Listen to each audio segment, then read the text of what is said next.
What's going on, nerds? Welcome back to the channel. Today we're at the lake, so there's some partying going on around here, and that's totally cool. So we decided to take a break and shoot a video because we could be fishing, but why would we not shoot a video? Because you caught a PB today, and I'm still salty about it. I did catch a PB today, and it was fantastic, and that'll also be a video. So on today's topic, though, what we're talking about is 5 things that we wish we knew before we started bass fishing, which, you know, as you guys know, we've talked about it many, many times. We consider ourselves aggressively average anglers. At best. At best. We're not going pro anytime soon. We just have a lot of heckin' fun fishing, and we like to record it and put it on the internet because we're weird. This is true. It's not wrong. Definitely. We're nerds. So what we want to talk about is like some things that we wish we knew because we're also kind of like late to the game as far as fishing goes. We didn't grow up fishing. There are many, many people that are fantastic at fishing that have been doing it for decades and decades. Came out of the womb with a rod in their hand. Wow, that would have been painful. But you're that much better at fishing. Oh, but they're great. So we are not that. So with that said, we were trying to come up with like, hey, these are like 5 things. If I had known this, I would have been that much better, that much sooner. Yes. And we want to cover that today. We decided to make a video about it. And if you guys like the content, of course, be sure to subscribe, smash a like, ring the notification bell, and there's going to be a whole podcast literally dedicated to this topic. This is basically episode 1. This is episode 1, but not episode 1. And that'll be coming soon. We do it live on YouTube, so you guys should definitely consider checking it out. So let's get into these top 5, starting with number 1, which is? Time is king. It is the most important thing. Yeah. Many, many other amazing anglers, way more amazing than us, Facts. have told us exactly this thing. We've been on podcasts with them. They were on our BurlyFishing podcast many times, examples of which could be Alex Rudd, Debo's Fishing. And these are guys who were pointing out like, hey, like I got good, get good because I put the time in. And I figured out that fishing is kind of like a puzzle. Sure. Right? And if you put the time in on the water, it's inevitable that you're going to figure things out. You're going to learn about like where the fish are, what they're doing, what you should be throwing, why you should be throwing it, what kind of gear you should be using, etc. You also start to develop like things that you become like expert in. Like you can't become an expert by watching a YouTube video. You can get a great start, which is what this is supposed to be for people. But the only way that you're actually going to get good, that you're going to develop, like why do I like this rod versus that rod, this line versus that line, this lure versus this lure in this situation, is when you hit the water consistently and as often as possible. You have to do it, and that's it. It's like anything else. But I mean that's it. Like there's no getting around it at all. Period. Like if you want to achieve grandpa level legendary status, you have to put in the time. Agreed. Your grandpa's tied 700,000 improved clinch knots.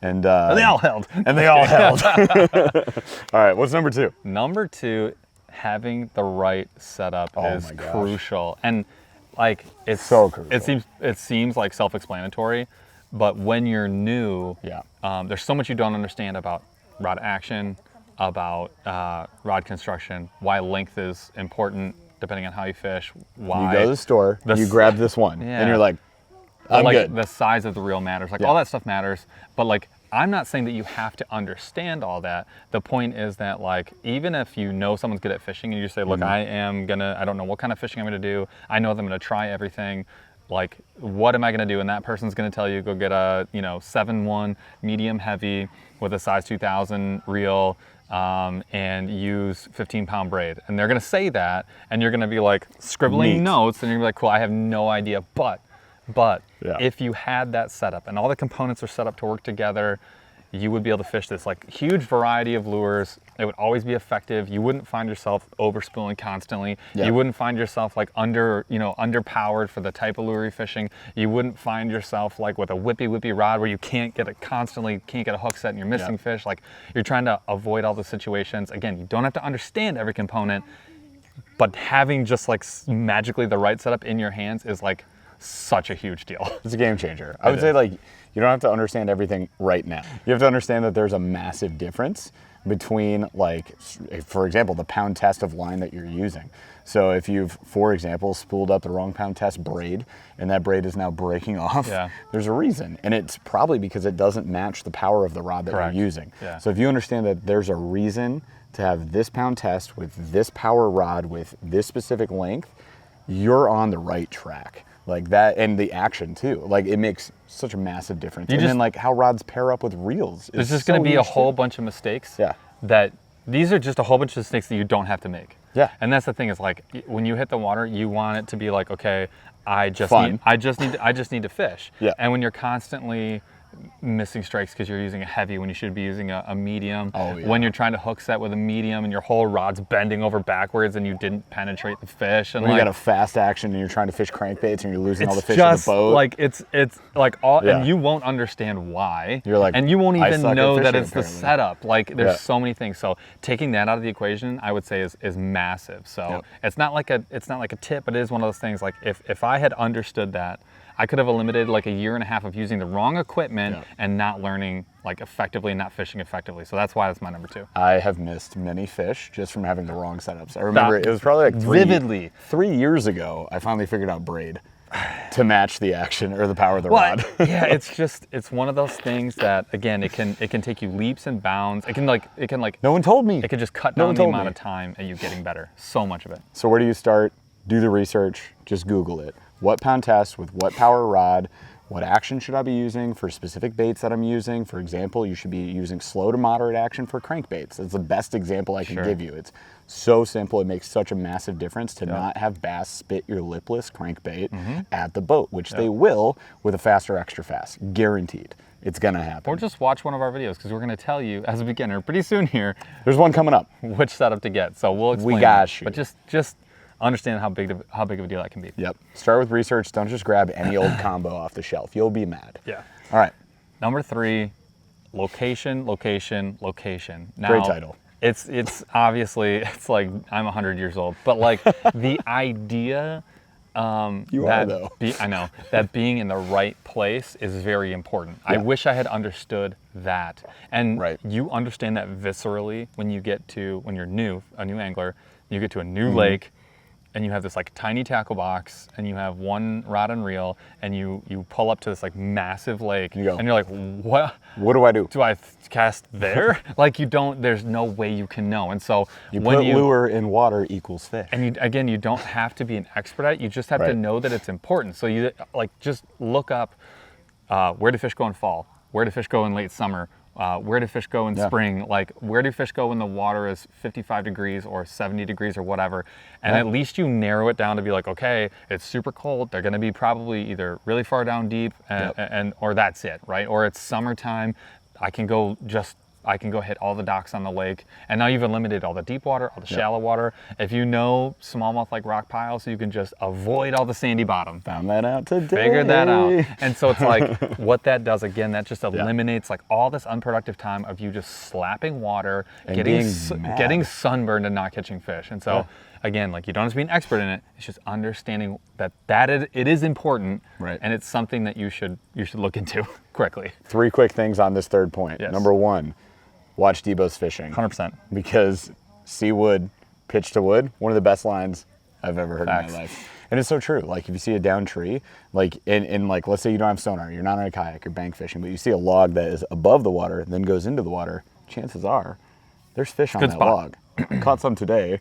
Towards the end of the day, we were having a tough time. Found log, Yep. see wood, pitch to wood, catch fish. 100%. Right? 2, get a sonar. Either put a cheap sonar on your boat or get a castable sonar Sure, for like $100 sure, if sure. you want to learn more, or get a map. Like just learn. That would be mine. Is That's just the like free just option. Google Yeah. Google the lake you're going to, Google Yeah. depth chart, and it will tell you enough information to be dangerous and Yep. generally where to go. 100%. Number 3, get a thermometer. Also basically free It's $99. such a big deal. You though. walk up to the water. Let's say you're bank fishing, which is most of you guys, which is totally cool. I love bank fishing. We're fishing for the breakwall tonight, a lot. Yep. It's gonna go down. You take the thermometer, you dip it in the water. You're like, 55 degrees. Should I be throwing You got a it, yeah. huge chatterbait? Yeah. No. So you can learn those things, right? And then you learn like, oh, this bait works best at this time of year. Again, we're generalizing, we're simplifying, obviously, because we're trying to make a 15-minute video. But there's a lot of research that you can do that is going to teach you so much more. And if you want to have a better time on the water and be more productive, it's the way to go. Just knowing that there is a reason for everything, right? Yep. All right, let's go to number 4. Number 4 is understanding the importance of color. this one is kind of tricky for a lot of people. I'm not going to tell you that if you have like mauve versus like, you know, Listen, dark red, that's not the point. Coppertruce. It's the only color you need. What else? I'm kidding. No, my point, I guess the point with it is this, is even if all you knew going out was if the water is like super dirty and stained, to throw something like a chartreuse, Yep. right? Or when the water is super clear, maybe have like a silver blade on your spinning bait, on your spinner, Yeah. right? Like just really, really basic understanding of when to throw a really dark bait or when to throw a really light colored bait, depending on water clarity or like the amount of sunlight. Like Or time of year if that's or all, whatever, yeah. if that's all you understood, you would have such a massive, that's like cutting 2 years off of Yeah. like your learning track. It makes such a massive difference. And again, like the whole point of this is have more fun, be more productive. And knowing that color matters makes huge, massive gains Yeah. in terms of the number of catches that you're going to get. Agreed. Right? And it can be like, we've had the days, basically every time we fish, where it's like one of us has one color or one type of setup and they flip it in and like they do 5 casts, nothing happens. The other one rolls up behind and is just like, boom, PB. Right? It's happened more than once. Literally, It's yeah, absurd. that exact situation. All right, number 5. Number 5. And Coming in hot. this one is, there are very, very few absolutes in fishing. One of the few of them is rule number 1, which is time is king. Time in the water is the most important thing when it comes to being either successful or at least getting better. The only thing that's going to fix that is time. There are almost no other like guarantee 100% do this, you'll catch fish things out there. Yep. When you understand that, when the guy at the boat ramp says, if you're not using a 2-inch silver spoon, like you're not going to catch a fish, or the best rig in the whole world is the Texas rig, or the only way to fish is a flippin' set. Like, no, all that stuff that everyone fishes their own way. We're going to sit here and tell you that like the Ned rig can catch you all the best fish in the world, but that's like how we fish. We fish more finesse. Yep. We do a lot of ultralight. I'll sit here and tell you about that ultralight's like the best way to go catch fish all day, but then Half our friends in Texas will say, shut up. You're a dork. and that's fine. And exactly. And we that's accept that because we, and Yes. hopefully they, Yes. know that we all fish different, right? Like, for example, I fish the Ned way different than everyone that I know. And it's more like a subtly aggressive, like a power finesse kind of approach. It's not power shotting, not doing that. And it's like not somewhere super in slow. between. And, No. and again, like you're going to, if you put time in on the water, the more time you put into it, the more you're gonna like develop a perspective, a way that you fish. And that way that you fish is going to work for you better than it is going to work for most people. So when someone, you know, comes up and says, well, if you're not throwing big swim baits, you're not gonna catch big fish. You can be like, I catch big fish all the time with tiny baits. And then, but that dude is coming with the perspective of like, I fish big baits all the time and I catch gigantic fish. And you're like, well, you're not wrong either. And that's because there are no absolutes. And so it's okay to have your own perspective. And again, that takes you right back to rule number 1, which is just put time in on the water and you are going to be the one that has your perspective, has your good ways of fishing, that can roll up onto a spot, pick the right color, pick the right bait for that situation and catch a fish. Listen, 4.5 pound smallmouth Ned rig. All right? Silence. It happens. It does happen. But again, like just time on the water, you'll figure it out. Yep. So hopefully this was helpful for you guys. I know it was really helpful for us once we figured it out 6 years in.